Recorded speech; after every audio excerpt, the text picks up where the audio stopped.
for a really long time and wanted to become a doctor. And then I worked as a medical scribe through the pandemic and realized I actually did not want to be a doctor at all.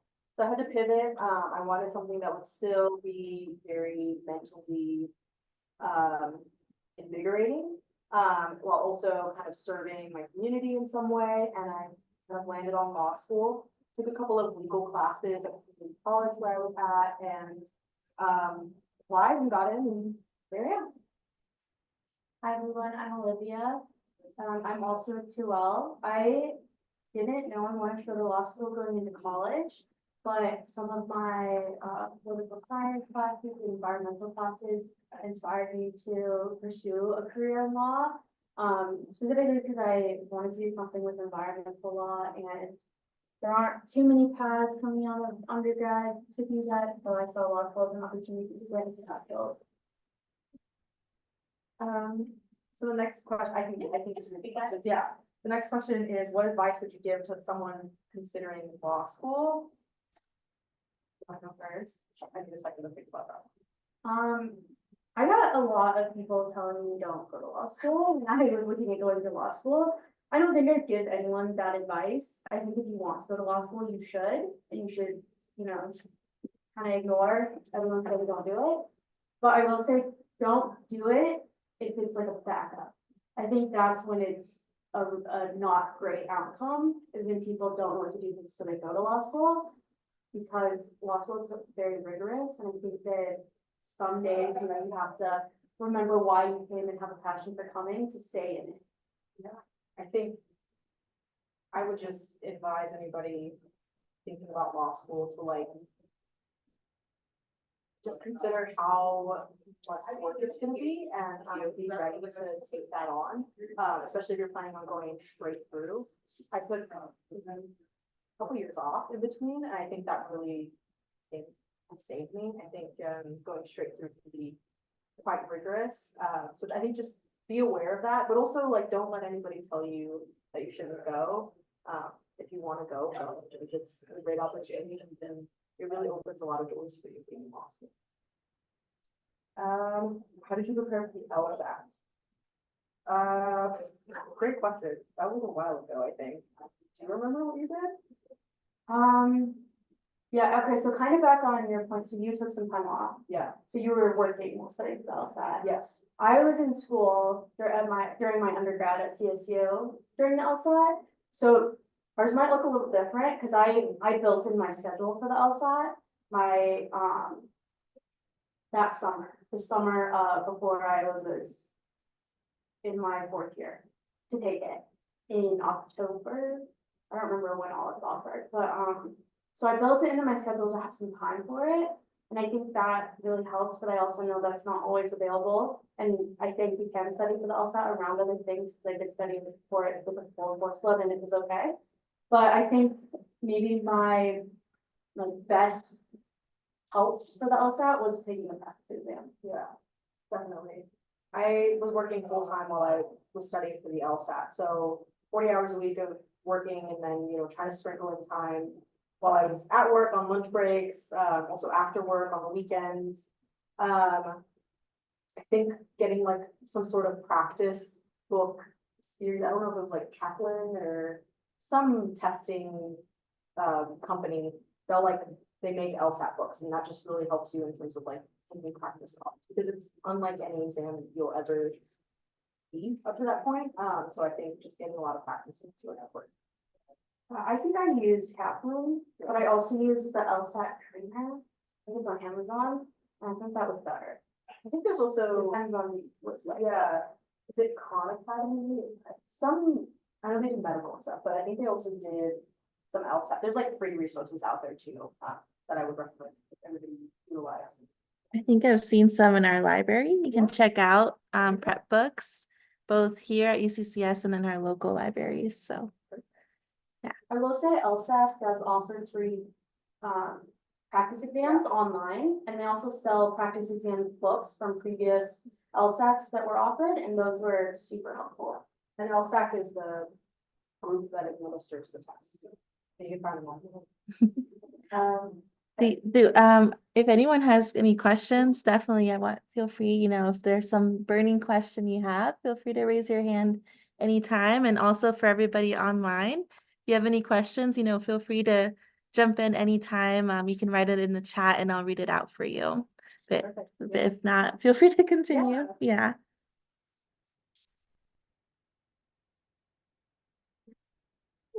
I'm gonna jump down the. Yeah. I feel like this is a really good question. So how important is networking in the legal profession and what strategies do you recommend for networking effectively? I would say that networking is like number one key to like success in law school. I'm pretty sure I got my job, can't confirm or deny because no one will tell me if I got my job through networking, but I'm pretty sure that's how it worked. I went to a networking event, met this attorney there, and then had an interview a couple months later at that firm that he was at, and saw him in my interview and like was able to connect over what we talked about at the networking event. And I'm pretty sure that was what like kind of put me above the other candidates. So I would say networking is huge, huge, huge. But I also think like if you're not someone who you feel like you're not very naturally good at networking, don't let that deter you from going to law school because you get lots of practice in law school. We have programs where they kind of help you with learning how to network and they put on like mock networking events. So definitely very important, but also you can learn how to be a good networker too. Yeah, I agree. I think networking is really important, especially because the legal community is relatively small, especially in Colorado. So who you know is pretty helpful in terms of getting different paths or opening different doors. It's also about like strategies. I guess the strategy for networking that I really liked is going to networking events with, some of your friends, people you know. I think there's a lot of security that comes with that, because when you're, kind of tired, ready to just like take a step back, you can go talk to like one of your friends for a minute, take a deep breath before continuing to talk to other people. And it's also really helpful because you can have your friends introduce you to people. So it's not like awkward cutting into that circle of already people talking. Right, I have a question online. And this one it's jumping a little bit, but that's fine. How is the setup of the classrooms in law school accessibility wise? Are there many auditorium setup classrooms or many stairs in the classrooms? And do you know if the setup for law school classrooms are usually the same all around? I think like the overall style is mostly the same.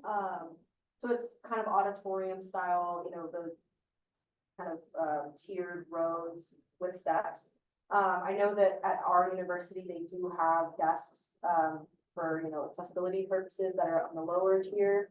Yeah, I think they're fairly accessible, I would say. Yeah, I think that they have ramps at the top and then two doors. So at the bottom, there's just the door coming into the first horseshoe, because it's all Socratic method for your first year. So the classrooms I think look the same, because I don't know any law schools that aren't doing Socratic method, right? Like I don't know, but that's kind of the setup for it. So it's rounded and it looks like a horseshoe. And Socratic method is where they cold call you, so you don't know if you're gonna be called. Sometimes you do know, sometimes most of the time you don't. On like any given day, the professor will call your name, ask you to like recite some facts about the case or like the holding of a case in front of the entire class. I don't like teaching with questions. Yeah, it's getting me there by asking. Yeah. So you said you were working, are you full-time or part-time working? So now I'm full-time. Full-time at the school. I was working before I went to law school, but then once I got to law school, I stopped. But there are part-time programs. Because I'm just wondering what that looks like when law school is a pretty heavy load and having to like work as well, like with that schedule and with the, So we do have a pretty, at DU at least, we have a pretty extensive part-time program, and I have quite a few friends that are in the program that work full-time during the week, and then every other weekend they come to DU for class in person, and then, you still have assignments to do throughout the weeks that you're not there.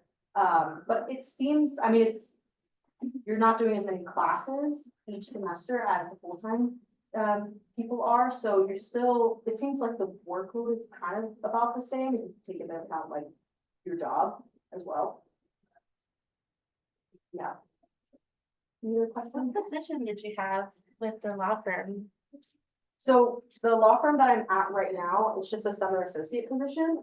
So every summer when you're in law school, you're kind of expected to intern at a law firm or with a judge, just have some sort of legal job, to kind of, further your education.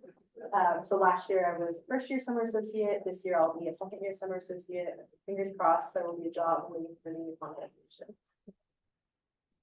I do have another question here. Are there scholarships for law school? Yeah, there are, at least for DU, there are a lot of scholarships. I think part of the reason I chose DU was because of the great scholarship opportunity. I know that a lot of schools offer, very, very nice amounts, but I think DU has probably more, more to go around a little bit because it is a private university. So I think that, I got more scholarship in law school than I did during my undergrad, just I know that the pricing, like, it's different, but it is, definitely available.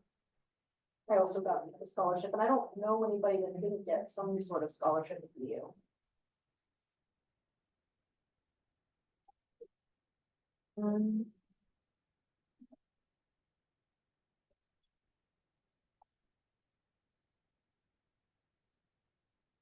Did you answer number 4?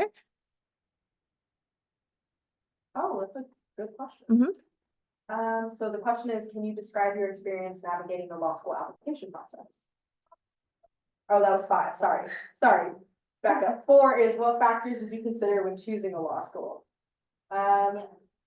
So for me, that was pretty easy. I was in Denver. My partner and I had moved from Texas to Denver the year before, and he had a job at an elementary school in Denver, in the Denver area, and we didn't really want to move anywhere else. So I applied to DU and was in the process of applying to CU when I had heard back from DU, and was like, well, I don't really want to move to Boulder, and I'm here. So for me, that was pretty easy. And then there's also scholarships. Raza's right there. Yeah, I had a similar experience. I grew up in Colorado, went to undergrad in Colorado. I wanted to stay in Colorado with my partner who is in medical school, who had already started. So I was just kind of already set on Colorado schools. But between CU and DU offered a better scholarship, and that was just that was it for me. Another thing I will say too about trying to choose a law school is like thinking about what kind of experiential learning opportunities there might be. So DU has we have clinical programs. I think we're ranked number 5 in clinical programs, which is basically where you're, after your first year, you're allowed to essentially be an attorney. You're practicing under someone else's license, but you're representing clients, you're going into court, you're drafting the documents that you need for your client. And so for me, having that, I learned by doing, and so having those kind of experiences and that way of learning, I think makes a huge difference. So I would advise when you're looking at law schools, look at what they have to offer in terms of that, because learning in a classroom is great, but that's not how you learn how to become a lawyer. You learn how to be a lawyer by being a lawyer. Okay, I have some more questions here. Are there major differences that you know of between Boulder and DU?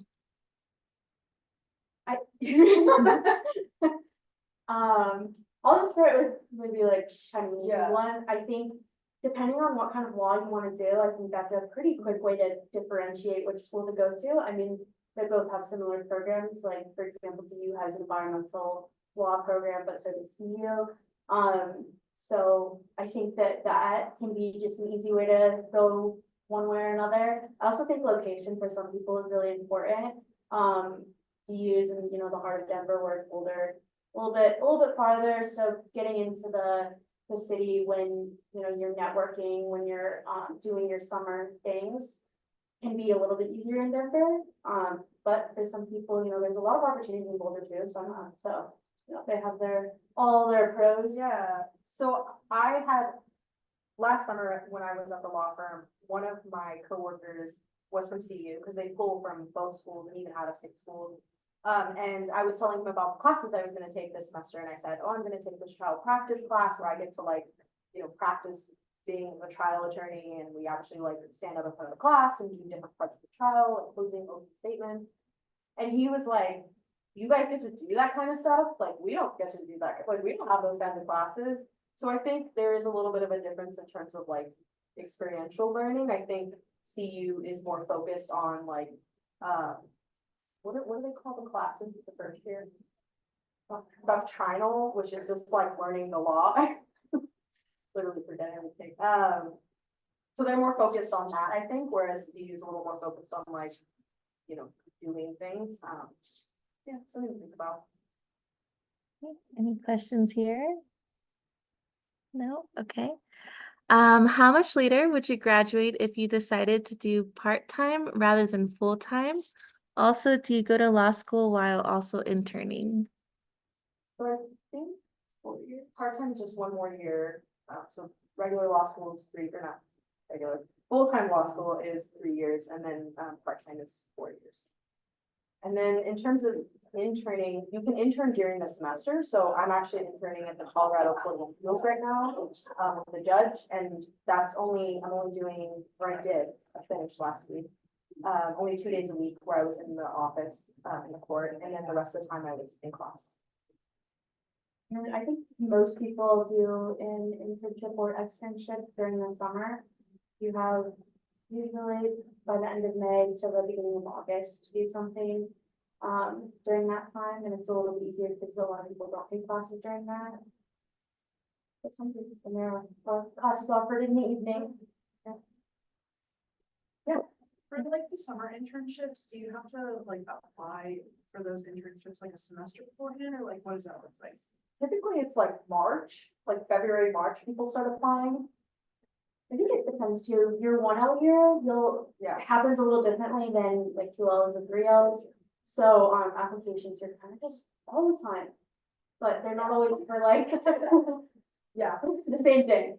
Yeah. For example, like you can apply in, February, March for your summer position, but you can also be applying in February, March for your fall. Yeah. Yeah, it's like constantly rotating, and they send out information about like, okay, we're having this like batch of applications, and there's different programs that you can apply through to kind of help you find the place to be at. Yeah. What does a law schedule look like? A law school schedule look like Monday through Friday?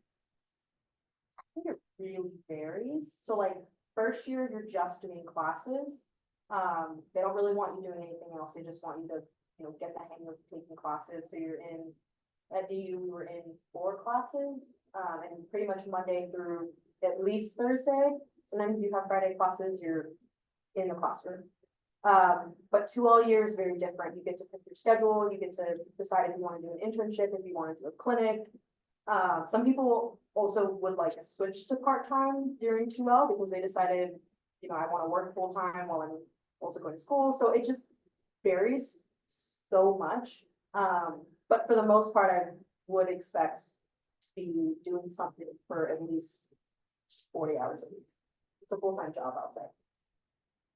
And I think, so that might be helpful, your 1L year, your classes are paid for you. So you don't even really get a say in your schedule, but 2L and 3L year, you're really shaping what your schedule will look like depending on class availability. You can be a little bit more flexible. Like I don't have classes Mondays or Friday, so. Well, I have clinic work, but Yeah. not same class. Yeah. I'm a first year and I don't know anybody who's in practice. Do you have any suggestions for people who aren't super sure if it's like a job they would want to do, but are very interested, like person I really like to, so, yeah. I feel like the best advice I would give is like, I'm sure like the career office has connections with some people, like utilize that resource. I also, if, that doesn't pan out, you can even like cold email attorneys. Like most firms and places will have like lists of employees, And you can kind of see like bios, like, oh, what is this person working on law they're practicing, but something I might be interested in. You can just cold email them and like get some more information from them. Some might even be willing to like meet for coffee, chat. Yeah, I think, for me during my undergrad, being part of the pre-law club was really helpful, which is the equivalent of your pre-law, clubs. Or what is it called? The Law Society Club. Yeah, Law Society, thank you. So I think that was really helpful to have people around me that were maybe a couple steps ahead of me in the process in terms of taking the LSAT, applying. It was nice to hear from them. I think too, a lot of like students like us, we would be happy to talk to you. We're not in the profession, so it looks a little different, but if you're kind of just looking at next steps, I think it's nice to see people that are maybe a little bit closer to where you're at than, you know, people like 10 years down the line sometimes. Yeah, and I'll say definitely tap into your alumni as well here at UCCS. There's ways to connect with practicing attorneys in different fields, and also kind of with cold calling, that is another strategy. So depending on where you are during like a summer or throughout the year, you can connect with those law firms in your local area. So you can kind of Google and see different types of law firms and like, what is it called? Like civil law and different practices. There we go. That's the word. So I think you mentioned like in your first year, like typically most law schools don't want you working. So how do you afford to go to school full time without having source of income? Loans. I mean, that's what I did, just loans, scholarship, yeah. Yeah, I mean, it's hard. It's definitely like a big commitment to like see the numbers that come from, you know, going to law school, but I do think scholarship really helps, you know, kind of lessen the sting of of the amount, but, yeah, I guess just loans and you kind of have to decide, you know, is the risk worth the, you know, reward that you want to achieve. I think that's why a lot of people choose to do the part-time program, because for them, it's not worth it to take on that big of a financial burden. And that way you get to, you know, still have some comfort with, you know, finances when you're working full-time. Yeah, it's almost like a full-time job in itself to go to law school because you spend a lot of time just studying and reading a lot and preparing for your classes. So, yeah, it is a commitment for sure. And that's a really good, nice thing about, I don't know if all schools do this, but DU offers, externships where you can get credit and you can also get paid. Yeah. So after your 1L year, you go into your 1L summer, you can try to find a job that is willing to pay. Some of them are pretty generous, so, you know, there are opportunities like that to have, I guess, supplemental income. That's good. And I think that answers one question we had here. Just they were wondering if they could work a part-time job while being in law school, but Yeah, I It's think it's pretty very challenging, rare, very yeah. Unless you're doing department program. how many years long is the law program at DU? Just three if you're in the full-time, yeah. Full-time, okay. That's- This is a personal question. You can Yeah, tell me yeah. that for sure, but, what were your stats? Oh, for like getting in? Yeah. Oh, God. I don't know if you want to share that first. I need a minute to remember. Sorry, those numbers are, It's like the second you get into law school. you're it's like, what? ah. I think out of college, I graduated with like a 3.8 GPA, not, it wasn't perfect, and then, my LSAT score was very, average. I didn't have like an exceptional LSAT score. I will say my application really centered around my extracurricular work and kind of my load and balancing of working a job and taking, you know, 18 credits, that kind of, I centered it not towards my LSAT score, if that makes sense. So, that's all I remember about numbers. Yeah, I think my GPA was like a 6, it's like 5 years ago. don't remember my LSAT score, but I remember it being average. I think a lot of schools are kind of shifting away from just looking at stats and they want to look more at like who you are as a person. So I really focus my application on wanting to be an advocate and helping people and wanting to serve my community and really focused on that. And then also I had work experience in a law firm before I started law school. It wasn't anything fancy, wasn't anything like super exciting, but I think just having that probably showed them like, okay, she's serious about this. I think focusing a little bit more on like, what can I do outside of, you know, your grades aren't that great or your LSAT score isn't that great. You focus more on like extracurriculars to stand out. Yeah. We had a question online that was similar to the stats question about your LSAT scores, but what might be more helpful is, do you think you can describe a little bit about what the scores range is and kind of what's the difference between like a higher tier versus average versus lower tier?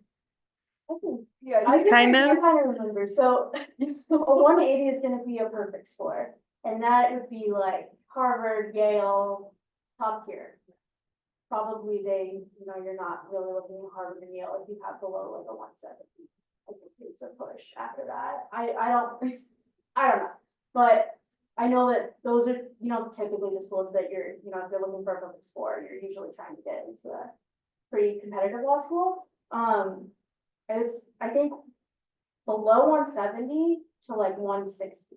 That range is really good. It's not necessarily, I don't know if it's Ivy level good, but I think with other things, maybe it could be. And then 150 to 160, I think is the average. And I think below 150, that's when you're below average and you can take it again. I think I took it twice. No, I took it twice too. I took the flex exam during COVID. It was, with proper review. Absolutely horrible. Don't recommend taking it virtually. I think one thing to talk about with getting ready for law school and LSATs and everything is the cost to apply and Yeah, to take the exam. Can you talk a little bit about that? it's expensive. I don't remember exactly what it was. But I think if you take into account like the exam itself, prep materials, couple hundred at least. I was told the budget is $1,000 Yeah, by my advisor, and that was for law school applications, because like undergrad applications, they cost money. Yeah. And then some people take a class. I don't think that that's necessarily required, but some of those classes can be like $600 for 6 weeks of help. Other books can be, $100. And I think the exam is like 200 something to take it. So if you take it a bunch of times, just kind of working those numbers to looking at about 1,000. yeah, that's probably the one. And how long do you have to wait to retake the LSAT? I think you have to wait until you get your score. I mean, I think in theory, so you have to apply to take the LSAT several months before you actually take it. And then it takes you, I don't know, a couple weeks to get your score back. So you wouldn't probably want to apply for multiple at the same time. You probably want to get your score, assess kind of what went good, what went bad, re-review things and then try again. I don't think it's something you do like every couple of months. Yeah, I think I took 2 tests within the span of a year, so it wasn't doing it like on top of each other. Do you know if Boulder is the same 3-year program, like full time? I think it is. I think most law schools are 3 years. Yeah. Okay. Yeah. And then how can we better our resumes for law school? I think, like I said, just kind of doing that outside stuff that's outside of like your grades and score. Your LSAT score, I think like I call them extracurriculars. Like what other things can I be doing to kind of make myself stand out? Whether that's doing like a legal job. I think just showing the school that you're committed to law in some way. Whether that's through volunteering or job or some sort of, organization, in undergrad. I think that's really how you can stand out. So I went to law school out of undergrad, which pros and cons on that, but I think that it's hard to distinguish yourself from everyone else when you're also, when you have limited experience in the real world. So I would say for me, it was really focusing on some of my strengths in college, like doing a lot of extracurriculars, managing a high course load, that kind of stuff I tried to highlight, but also highlighting things that were applicable to why I was interested in law, which, you know, would be great if I could have done an internship at a law firm, but I didn't do that. So I talked about environmental law clubs that I was really interested in, and I talked about connecting some of those pieces. So I think, you know, depending on when you're applying in life, I think it can change how you approach a resume. Oh, okay, sorry. As a full-time online student, this student doesn't have as many extracurriculars outside of school. So how would you suggest they get noticed in applications? I also think your personal statement really stands out. I think if you have like a really strong story, I think that can really, you know, stand out to the admissions committee. I think it really just goes back to showing them that you care about the law, that you're not just there because, you know, you had no other options, or because, you know, your dad is a lawyer and you're expected to become a lawyer. Just showing that passion, because they're taking a chance on you just as much as you're taking a chance on them. So they want to commit to people that are committed to being in the legal profession. So just showing them that in, you know, your whatever personal statement or whatever supplementary essay. When did you guys recognize that, law school was for you? In your first year, did you recognize like, okay, this isn't for me, I'm gonna quit? Or obviously you're still here in your second year, but how do you recognize that this really is what you want to do for your future? That's a good question. I actually think that first year, for me at least, was not. I actually, like, for me, the realization was before that. I think first year was kind of like pretty rough. I think there were moments where I was like, do I want to do this? Like, because it's a lot. They're throwing a lot at you. I think for me, it was, when I was actually in the process of applying and learning more about law school, for me, that was when it was like, okay, this feels right. Like, this is what I see myself doing these kinds of things, and like, you know, the values that they, you know, law schools describe when they're looking for applicants and their mission statements. I could connect with that more than I could with medicine, because that's what I wanted to do before. But I think, yeah, I don't know that maybe it had it also when I got the internship that I really wanted, and realizing like, kind of validated, like, okay, I am where I'm supposed to be, like, I'm doing these really great things, I'm meeting these really cool people, and I'm achieving some pretty awesome stuff. Yeah.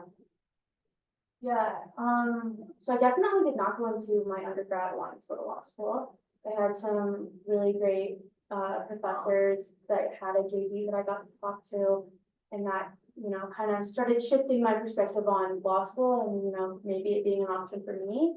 In terms of, I guess, knowing law school was for me, did not happen, probably still hasn't happened yet, until well after 1L year. I think the advice that I recall going into 1L was, you know, just stick it out your first semester, like get through it, even if it, you know, you just don't like it, give it a chance. And then, you know, start thinking about that decision of like, okay, is it still for you? Is it not? Because for everyone, 1L year is, you know, different for everyone, but it can be really difficult, really hard, not just because of school, because of life. It's just, you know, so many things can happen in law school, so demanding, especially that first year. So kind of just reminding yourself that it gets better. And it definitely does get better, because my 2L year, I got to do the environmental law clinic, and I hadn't gotten to do anything environmental up until that point. And I was like, wow, this is why. So waiting for that moment, I think I heard the first year is like the absolute hardest. It kind of weeds out the weak, Yeah, I you think know? first year for me, first year was like mentally the toughest, just figuring out like, okay, where do I fit in? Like, who are my people? How do I study? what kind of law do I want to practice, like, and then also balancing, you know, the books, studying for that. I think 2L is actually harder, but I say that because like, it's as hard as you want to make it. I decided to make it really hard. I'm in law review, I'm on the board of the Latinx Law Student Association, I'm a DEI assistant, I'm taking 3 classes, I'm in an internship. So it's really what you make it. First year, you don't have a choice, it's gonna be hard no matter what probably, but second year, I think.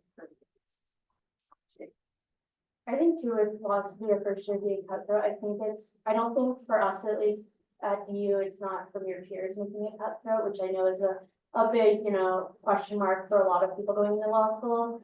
I didn't experience any competitiveness with my peers. I think in terms of professors, it can be very difficult sometimes because some professors are just, you know, just really want to give you that first year experience. And for example, like my first property class, my professor came in and started cold calling, didn't introduce herself, didn't ask us anything. It was my first day of law school. And so she's calling names and she's, you know, grilling people. And at the end of the class, she's like, welcome to law school, and left. Yeah. So I would say it's more from professors than peers. Yeah, and you don't get a syllabus week in law school. It's like first, like you have assignments before you even start school. So that's. I think similar to the questions here, what are like your biggest tips for someone who just was recently admitted to DU? Yeah, congrats. Tip number 1, celebrate yourself. Like take some time to just bask in the fact that you got accepted to law school, because you definitely worked really hard to get here. I also, I get emails because we reached out to one incoming 1Ls. It's like part of our job, and I constantly get the question of like, oh, what should I be doing before I start law school? Like, should I be reading this book or doing this thing? And I say, no, don't read anything unless it's for fun. Don't do any sort of, if you can afford to like take some time off from work, take some time off, like just enjoy yourself, and celebrate yourself because you did the thing. Love that. Definitely enjoy the moment before the big storm hits. I think that really appreciating that summer is going to be helpful to feel rejuvenated maybe coming in. I think in terms of preparation, I don't think you should read a book. I don't think you should be like studying anything. I don't really know if that's even helpful, because you go in and, you know, you're drinking out of a fire, whatever the saying is.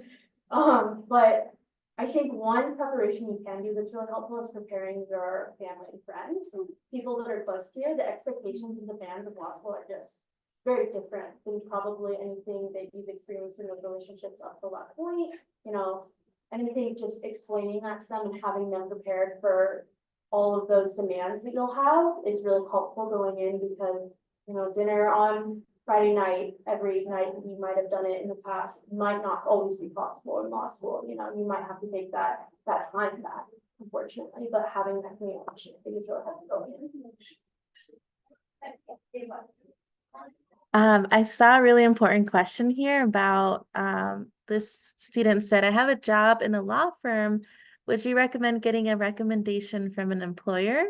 And I want to add to that. And can you please share more about letters of recommendation? Yeah, I mean, yeah, if you're working in a law firm, I would definitely get that letter of recommendation from them. I got letters of recommendation. So I was working as a medical scribe. I got one from a doctor, and then I got one from a professor. So I think having variety is really good.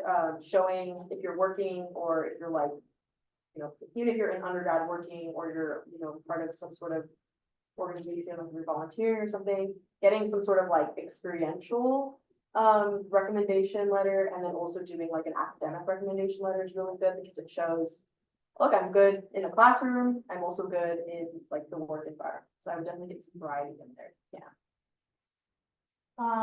So for mine, I believe the use was you had to have a minimum of 2, Yeah. but a maximum of 4. And so I planned to ask them when were applications. Applications were end of 2023, whatever. You were like your fall of senior year? Yeah. Fall of senior year would have been early application. So I was, you know, ready to start asking months before that, because some people that you ask can be kind of slow towards it. You know, you might need to remind them every month going into it. So I gave myself a buffer. But I ended up with 4. I asked 3 people, and 2 of them were employers from nothing to do with law, just academic jobs, and then 2 were professors. One was a legal professor who went to DU, which was really nice, and then another was an environmental professor.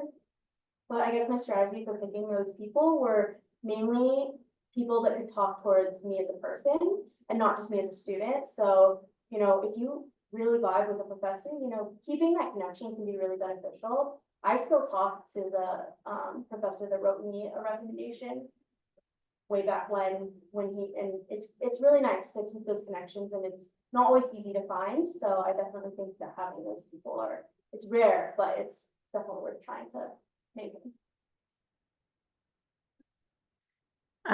What is the toughest law category to study at DU? That's very person dependent Really good question, but yeah, I think very person dependent. and professor dependent. Yeah, I would say. I think my toughest class so far was criminal law. For me, criminal law, like the topic was just really heavy. Also the professor was very, very. I don't wanna say strict, but like she had very narrow margins for how she wanted you to like respond to her questions for exams. So there wasn't a lot of wiggle room there. But yeah, I think it just really depends on the person. Like I know people that had the same crim law professor that I did that were like, oh, I love crim law. That was my favorite class. This probably speaks for why it depends, but crim was like my easiest. And I did not go into law school like wanting to do crim. Yeah. So, but I loved it. It was great with the professor that I had. The subject matter really, you know, worked for me in the setting that I had with that professor. For me, the hardest was probably property. I have never felt so lost and little in life. Like it was just a very anxiety inducing experience to sit in class with that particular professor, and coming out of that exam, knowing that you failed doesn't feel good. And so to give a little context to that, the curve is I think most of the law schools are curved, I think, but so your grade is going to be curved, and so some professors make their exam to a degree that nobody passes. So the curve then brings, you know, the highest not passing student to an A, but still you didn't pass. So coming out of that exam doesn't feel very good because you know you didn't pass, but you don't know if you didn't pass enough to not actually pass the class. Yeah. Wow. But not everybody has that. So it's okay. Questions out here? Yep. Well, you can go first. I was wondering, so when it comes to figuring out specifically what practice, how does that, like, do they have different events going on at you to help you understand that, or how is that for you guys? Yeah, so they have lots of different events going on all the time. We have different like organizations in the law school that focus on like different types. We were literally types of law. We were literally just talking about how Olivia's the president of what the environmental Natural resource environmental law. There you go. Yeah, long name. Yeah, they're all long names. I think it's Yeah, all long. so they have like different organizations that you can also join. And then we also have the career development office where you can meet with a career counselor, and kind of talk about like, hey, I'm kind of interested in this. Or like, you can even go in and be like, I have no idea what I want to do. Where do I start? I'll just say for me, I came into law school wanting to do criminal defense, took the criminal law class, was like, absolutely not. Got a job at a mid-size law firm, and realized that I want to do like more of that. So now I want to do litigation-based work. So it's really trial and error, I think, and you have a lot of time to figure out what you want to do. You don't have to come into law school knowing exactly what you want to do. You also don't have to go into your career knowing what you want to do. A lot of lawyers have shifted completely out of, you know, family law to environmental law, you know. You have the flexibility to move. Yeah. I think one thing that was helpful for me in thinking about what I wanted to do, I knew what I had a passion for, and it happened to be applicable to law. And I think that was helpful in terms of just a starting place. But what I didn't realize is like, for environmental law can be in so many different ways. So there's public interest law, you know, when you think of nonprofits, you think of, probably the people not getting paid as much. And then there's corporate law, there's environmental lawyers there, making, you know, big bucks, working for these huge corporations. And then there's private interest law for, you know, at small firms doing work, litigating. And so your one interest can really be in very many different ways. Yeah, great question. I think you were next. I was just gonna ask, like, what tips do you guys have for like building strong study habits in middle school? I think just like, first off, just being ready to.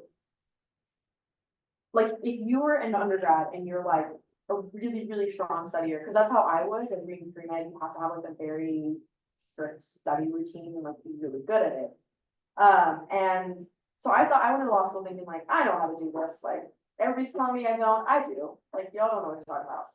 I didn't at all, and so I think being aware of that from the get-go can get rid of that ego and kind of start you up, get you started to like change and be flexible. So I think just having that mindset going in, I think also, we do have resources on campus, like use those resources that they help you learn how to study, because it's very different than anything you've ever experienced. I think also finding people that kind of have a similar study style view is so important. Like, I don't think I've ever taken a law school final where I haven't studied with you. Yeah, it was bad. Wow. Yeah.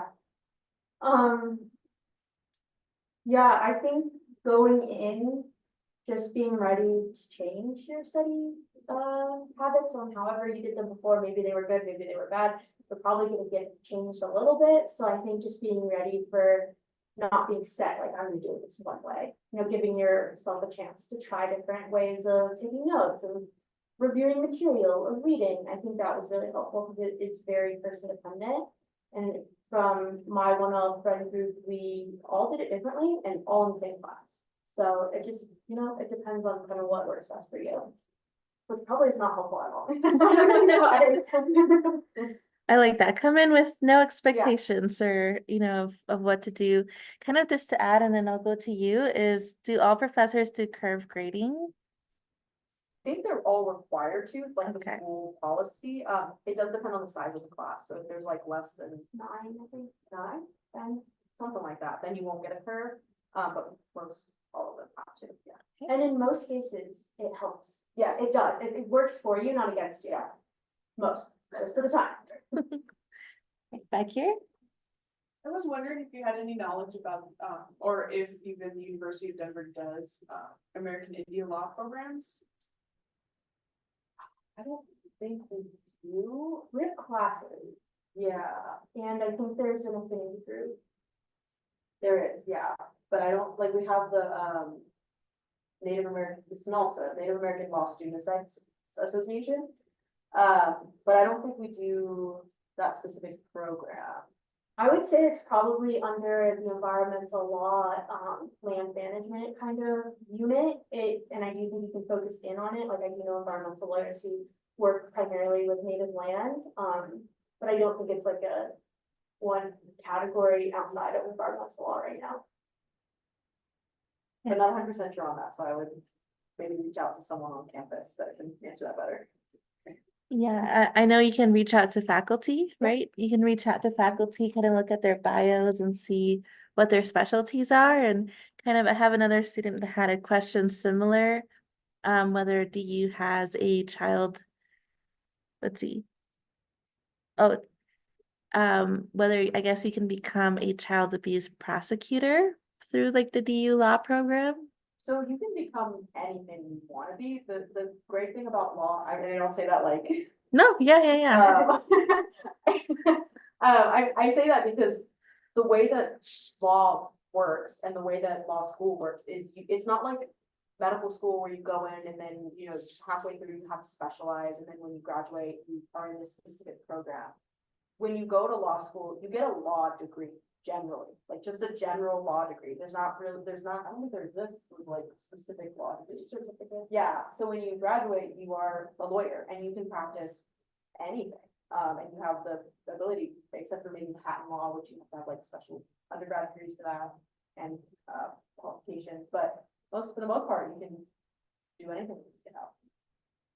Yeah, I think on that, maybe just, if you know that's where you wanna go, taking some, criminal procedure classes and like classes that speak towards, the subject matter that you want to take, even if it's not like explicitly, child habits. Yeah, and then also most people will do internships in that specific area of law that they want to be in. Mhm. Yeah, thank you. That answers that question.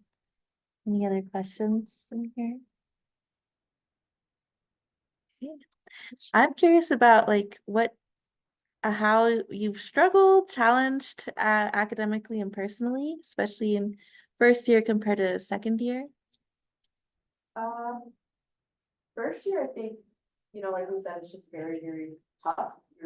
Everything's being thrown at you at once. I think for me, my biggest struggle wasn't academics, not because I'm a genius or anything, but because I think I struggled more with just figuring out where I fit in.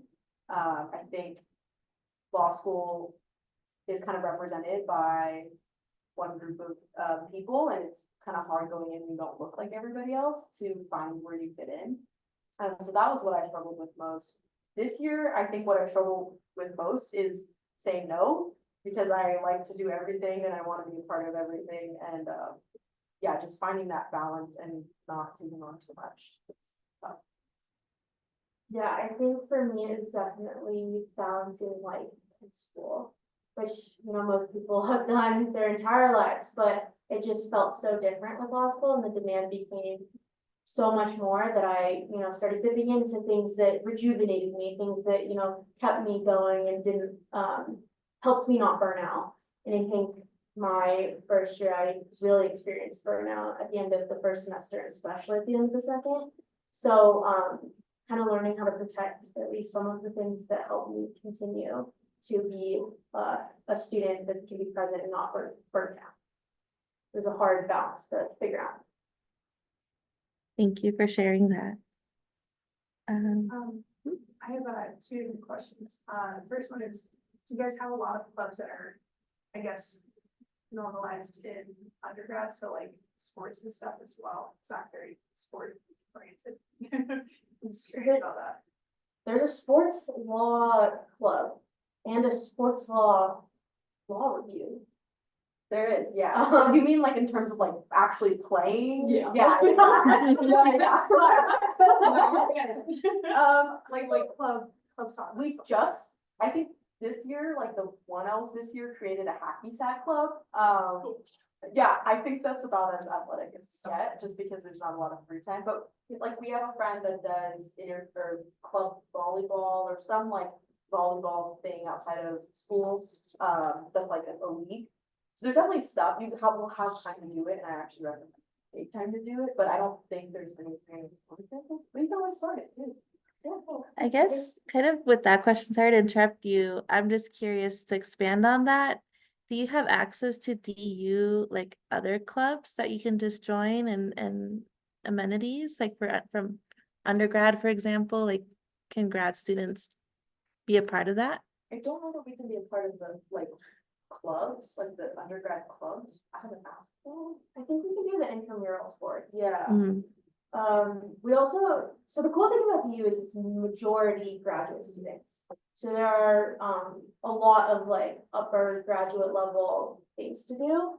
But I will say the law school is a little bit secluded. We're the only ones on the semesters and stuff.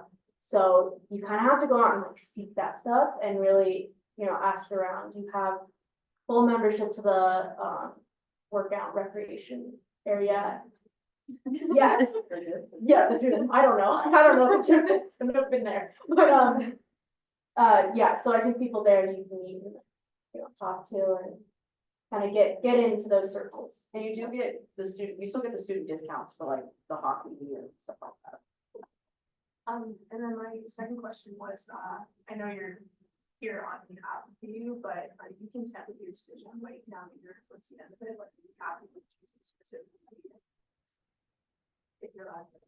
I mean, Oh, yeah, we think it's not like health or anything. Okay. I think I am, I think for me, like I said, I learned through doing, and I think DU is the best place to do that. I applied to a clinic next semester, hopefully I get into that, and I think that will really like make it so that when I start my legal career, I'll be set, like I'll know how to interact with clients, I'll know how to do all of that stuff.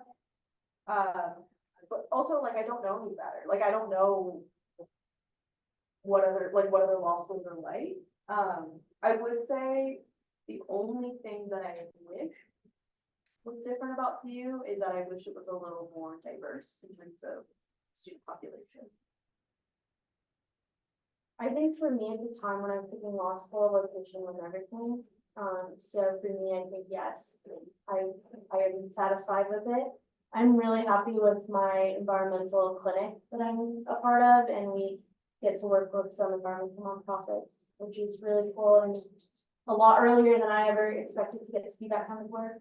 But again, like Davina was saying, I don't know anything else. So, you know, if somebody from CU came in and did a panel, I would be interested to hearing it. Yeah. Like I would want to know what it's like there. Cool. We'll take one more question because we're nearing the end of time, but before we take your question real quick, I just want to let everyone know how can they contact you? What is the best way to contact your program? Like, how do you suggest they reach out to you if they have any more questions? So I think there was a sign-in sheet. Yep. And so we'll get those emails and I think we can send a little email just like, so you guys have our contact and then maybe Yep. we can put it in the chat or something. Yeah. And yeah, feel free to reach out to us at any time. Like I personally love talking to people that are just possible. So yeah, reach out. I'm kind of interested in. How does a law student contemplate whether or not they're gonna take the fourth year for their JD? Is that more for? If you intend on being a professor of law or something, and if you're doing 3 years of law school, why not do the fourth year? So we will get our JD after 3 years. You get your, You so get at your DU, you get, We get your JD after 3 years. Yeah, As a full-time as a student. full-time student. Part-time students get their JD after 4 years. oh. Yeah. Is that everywhere? I've I never, think so. I always Mhm. thought it was 3 years Yeah. to graduate law school, and if you wanted your doctorate, so you had to go to the fourth year. We'll be JDs after next year. Because the JD itself is your doctorate. But then you have to take the bar. That would be Yeah. like additional time. Yeah, so you can't practice law until you pass the bar. We can practice, but you have to practice under another attorney. You're not like a real lawyer till you pass the bar. Yeah, I know it's kind of confusing because medical school is 4 years and like, I just was always doing something different. I don't know why.